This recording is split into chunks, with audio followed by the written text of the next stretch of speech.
Hello, അപ്പോൾ നമുക്കിന്ന് beef biryani എങ്ങനെയാണ് ഉണ്ടാക്കുന്നതെന്ന് നോക്കാം. അതിനായിട്ട് 1 കിലോ ബീഫ്, അതിലേക്ക് ഇഞ്ചി, പച്ചമുളക്, വെളുത്തുള്ളി ചതച്ചത്, 1 ടീസ്പൂൺ മഞ്ഞൾപ്പൊടി, 1 ടീസ്പൂൺ മുളക് പൊടി, 1 ടീസ്പൂൺ മല്ലിപ്പൊടി, 1 ടീസ്പൂൺ ഗരം മസാലപ്പൊടി, കുറച്ച് കുരുമുളക്, കുറച്ച് ഉപ്പിടുന്നുണ്ട്, കുറച്ച് തൈര്,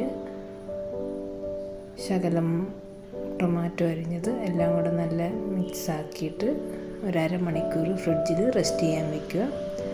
ആ സമയത്ത് വേറൊരു പാനിൽ എണ്ണ ഒഴിച്ചിട്ട് അതിൽ കിസ്മിസ് ഇടുക.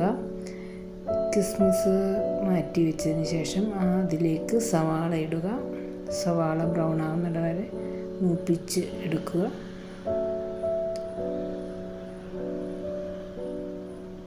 സവാള നല്ല മൂത്ത് വന്നിട്ടുണ്ട്. ഇത് പാത്രത്തിലേക്ക് മാറ്റുക. ആ എണ്ണയിൽ തന്നെ സ്പൈസസ് ഇടുക. 1/2 കപ്പ് വെള്ളം വയ്ക്കുക. 1 കപ്പ് അരിക്ക് 1/2 കപ്പ് വെള്ളം വെച്ച് അതിലേക്ക് ഉപ്പ് ഇട്ട് വെള്ളം തിളയ്ക്കുമ്പോൾ അരിയിട്ട് വേവിച്ചെടുക്കുക.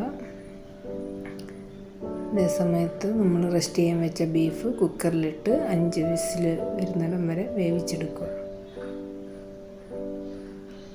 നമ്മുടെ റൈസ് വെന്തിട്ടുണ്ട്. വെന്ത റൈസിലേക്ക് കുറച്ച് ശകലം നാരങ്ങ നീരൊഴിച്ച് ഫ്രൈ ചെയ്ത് വെച്ച ഒനിയൻ ഇട്ട് മിക്സാക്കി, വീണ്ടും ഒനിയനിട്ട് അതിൻ്റെ പുറത്ത് വേവിച്ച ബീഫ് കുറച്ച് ഗ്രേവിയും കൂടെ മിക്സാക്കി ഇടുക.